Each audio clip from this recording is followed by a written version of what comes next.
kay Marcoleta. Ano nga ba itong kay Marcoleta, mga kababayan? So dito, mga kababayan, kay Marcoleta, bumaliktad na nga rin ba si Marcoleta katulad kay Amy Marcos? Mga DDS, kung hindi nyo man kayang tanggapin, politics is like a gambling. Alam mo sa sarili mong talo ka, maghanap ka ng paraan kung paano ka manalo. Kung ang pera mo ay kulang na lang, makisusyo ka. Diba? Halimbawa, kung sanay ka sa tayaang 1 million, kung 500 na lang pera mo, maghanap ka ng kaibigan mo na may 500 para pag nanalo, dalawa kayo. Diba? Hati kayo. So, ganyan ang ginawa ni Amy. Alam niya sa sarili niya, natalo na siya, 500 na lang pera niya, dumikit siya kay Sarah kasi may 500 si Sarah. So, pag nanalo yun, sabay sila dalawa, 1 million. Diba? Am I right? Mr. Chair? Laro ang politika. So, ito mga kababayan, Marcoleta. Bumaliktad na nga rin ba si Marcoleta katulad kay Amy Marcos? Hindi ko sure. Pakinggan natin ang pahayag ni Erwin Tulfo. Eto na, mga kababayan. Pakinggan natin. Eto po. Tatanungin mo, tuloy. Diba? Tuloy natin. Kasi nagantay na yung mga tao eh. Wala na pag-usapan namin kahapon doon, pero there's no such resolution. Pag ang napag-usapan namin, humingi yung minority ng hanggang August 6 para ma-review. Sabi ni Senator Ping, kayo mga lawyer, okay lang kayo. Senator Kiko, Senator Pia, paano kami mga civilian? 98 pages. So, pumayag din si Senator Marcoleta. Actually, Senator Marcoleta wants it kahapon. Finish. Pero nakiusap ang minority, bigyan nyo kami ng chance para ma-review. Pumayag po sila Senator Marcoleta. Ako? Rinig niya? Tatanungin mo? Tuloy. Tuloy natin. Kasi nagantay na yung mga tao eh. Wala na pag-usapan namin kahapon doon, pero there's no such resolution. Pag ang napag-usapan namin, humingi yung minority ng hanggang August 6. Nako, Marcoleta. Sabi ni Senator Ping, kayo mga lawyer, okay lang kayo. Senator Kiko, Senator Pia, paano kami mga civilian? 98 pages. So, pumayag din si Senator Marcoleta. Actually, Senator Marcoleta wants it Finish. kahapon. Finish. Like po tayo mga kababayan. Ipantay po natin yung like. 7,000 live viewers po tayo dyan. Naku po mga kababayan. Marcoleta, pumayag na ituloy ang paglilitis. Ngayon mga kababayan, actually August 6 naman po nila yan pagdidibatihan at pag-uusapan at pagbubutuhan. Ngayon mga kababayan, hindi porket hawak ni Marcoleta ang Blue Ribbon Committee na ano ba ang function ng Blue Ribbon sa Senado? Ang Blue Ribbon po ang nangangasiwa sa pag-iimbestiga sa mga katiwalian, korupsyon at pagnanakaw ng nasa gobyerno, sangay ng gobyerno at nasa ahensya ng gobyerno. Yan po ang Blue Ribbon Committee. Ngayon, mga kababayan, sigaw ng mga DDS, lagot kayo mga kawatan, lagot kayo mga magnanakaw sa gobyerno, hawak na ni Marcoleta ang Blue Ribbon na tagapag-usisa, tagapag-imbestiga sa mga nawawala na pagmamay-ari ng gobyerno at ninakaw ng mga politisyan. Sa tingin ninyo, hindi mapasubo si Marcoleta dyan? Kahit sabihin nyo na si Marcoleta ay makasara yan, makadidiis yan, ang kanyang trabaho, gagampanan niya yan. Walang kulay sa posisyon ni Marcoleta. Bakit? Kahit sabihin mo na si Marcoleta ay DDS yan, 100% maka-Duterte at makasara yan. Hindi po si Marcoleta ang senador. 22 po sila. 22 po ang senador, hindi lang po si Marcoleta. Kung pagbubutuhan ng mga senador na gusto nilang ituloy, mapasubo si Marcoleta dyan at kakalkalin, uungkatin niya ang mga sikreto na tinago ni Sara dyan sa impeachment na yan. Bakit? Trabaho ni Marcoleta yan. Ngayon, kapag ipinatuloy ni Marcoleta yan, Kapag ikinalkal ni Marcoleta yan, kapag iniimbestigahan ni Marcoleta yang mga tagong yaman ni Sara dyan sa impeachment trial na yan, anong sasabihin ng DDS? Grabe si Marcoleta, traidor. Hindi po traidor yan, unahan ko kayo mga DDS. Mapapasubo si Marcoleta dyan. Si Marcoleta po, kilala natin na siya po'y miyembro ng Iglesia ni Cristo. Ang Iglesia ni Cristo, alam ko po na ayaw ng Iglesia ni Cristo ng kawatan, sinungaling, nagmura, at bastos na bunganga. So ngayon, kapag napagbutuhan ng mga senador yan na ituloy ang trial, tatanggi si Marcoleta? Kapag napatunayan ng mga senador yan na merong ebidensya, tatanggi pa ba si Marcoleta? Mapapasubo siya dyan. At ang sabihin ng mga DDS ngayon dyan, traidor si Marcoleta, hindi po siya traidor. Trabaho lang, walang personalan. Diba? Sabi ni Sir Fidel Quilon. Totoo yan, mga kababayan, hindi mapatanggi si Marcoleta dyan. Kaya yung mga DDS na sigaw, humanda kayo, mga magnanakaw, yan si Marcos, kakalkalin yan.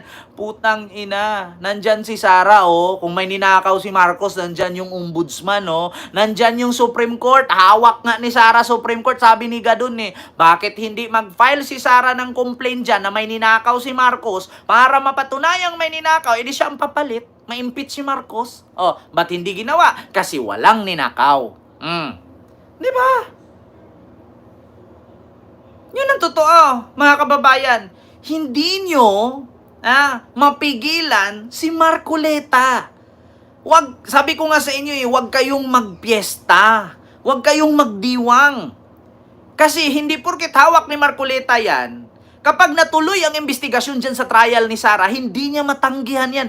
Hawak niya yan, trabaho niya yan Porkit ba hawak ni Marcoleta ang blue ribbon na tagapangasiwa at tagapagkalkal, tagapag-imbestiga sa mga ninakaw ng mga politisyan, ay si Sara exempted na? Hindi po. Hindi po exempted si Sara. Mga kababayan.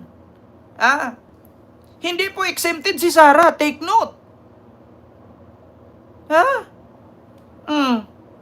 Paano naging exempted si Sara dyan? Kasi kung i-exempted ni Sara si Marcoleta, tatanggalin siya dyan bilang Blue Ribbon Committee, chairperson. Bakit? Ayun ng congressman, nanood lang ng online sabong, tinanggal sa AC. Di ba? Kita ninyo?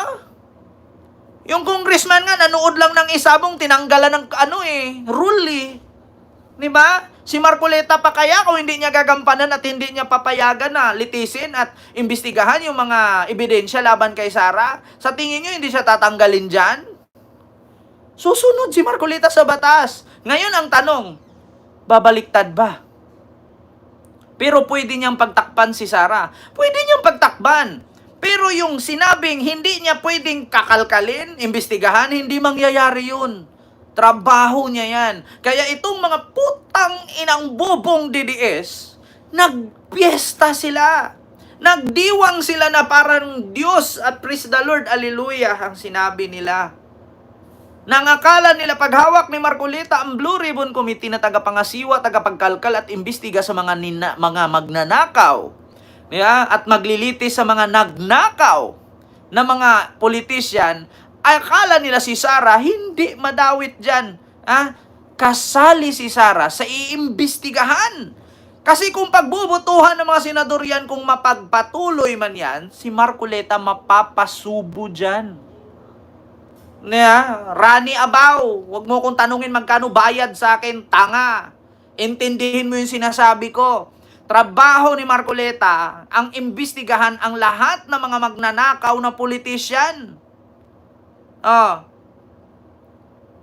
Ano ba ang issue ni Sara ngayon? Yung confidential na hindi niya masagot-sagot at yung confidential na hindi niya masabi-sabi. Pasok ba yun sa trabaho ni Marcoleta? Yes, 150% po. Pasok na pasok. Diba? 150% pasok na pasok. Iimbestigahan talaga ni Marcoleta yan. Kasi siya po ang chairperson ng Blue Ribbon Committee. Di ba? Si Kibuloy nga naimbestigahan nga ni Risa Hontiveros Si Senior Aguila nga Di ba? Diyos mio Marimar, mga kababayan, mga DDS, hanggang comment lang kayo. Hindi nyo kaya itong Kent Garcia. Mas may utak to kaysa sa nanay at tatay ninyo. Di ba? Mga DDS. Hindi nyo kami kayang lokohin.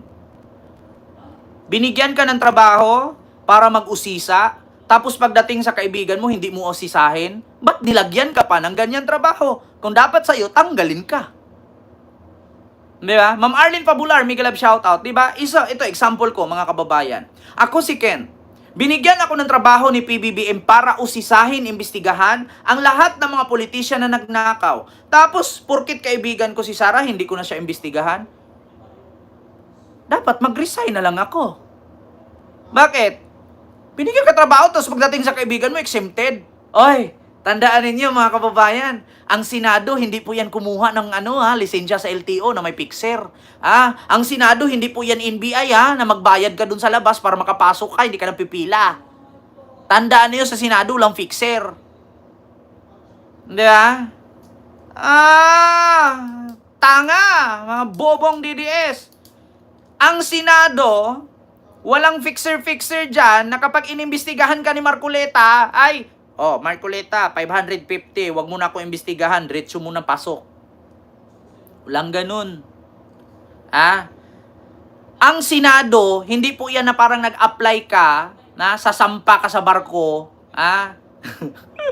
dyan sa Maynila, sa may saan ba yung sa Pedro Hill, Ang Senado at ang trabaho ni Marcoleta, hindi po yan parang magsampa ka sa barko dyan sa Pedro Hill, sa Pedro Hill, Padre Paura. Na para mauna ka sa pila at una kang sasampa, bigyan mong padulas, isingit ka. Walang ganon. Walang ganon. Mapapasubo si Marcoleta dyan. Tapos pag napatuloy yung impeachment na yan, pag napatuloy yung impeachment na yan, at inukihan ng mga senador na ituloy ang trial, sa tingin niyo matanggi ni Marcoleta yan, tapos sasabihin ng mga DDS yan, putang ina, traidor si Marcoleta. Hindi po traidor yan. Kung ako kay Marcoleta, mas iboto at saluduhan ko pa siya kung ipatuloy niya ang trial. May kasabihan sa Iglesia ni Cristo. Ang Iglesia ni Cristo ayaw ng sinungaling, ayaw ng magnanakaw, at higit sa lahat, ayaw ng nagmumura. Yan ang totoo at tapat na nagmahal sa Ama sa Iglesia ni Cristo. Sa tingin ninyo, susuwayin ni Marcoleta, magmura siya, magsinungaling siya, kakampihan niya ang magnanakaw? Walang ganun. Walang ganun. Di ba? Yun po yun, mga kababayan. Di ba? Speaking of Iglesia ni Cristo, ayaw ng magnanakaw, ayaw ng bastos, at ayaw ng nagmumura. Tignan nyo mga kababayan, ilang mga katolikong pare nagrireklamo kay Digong. Di ba? Bakit?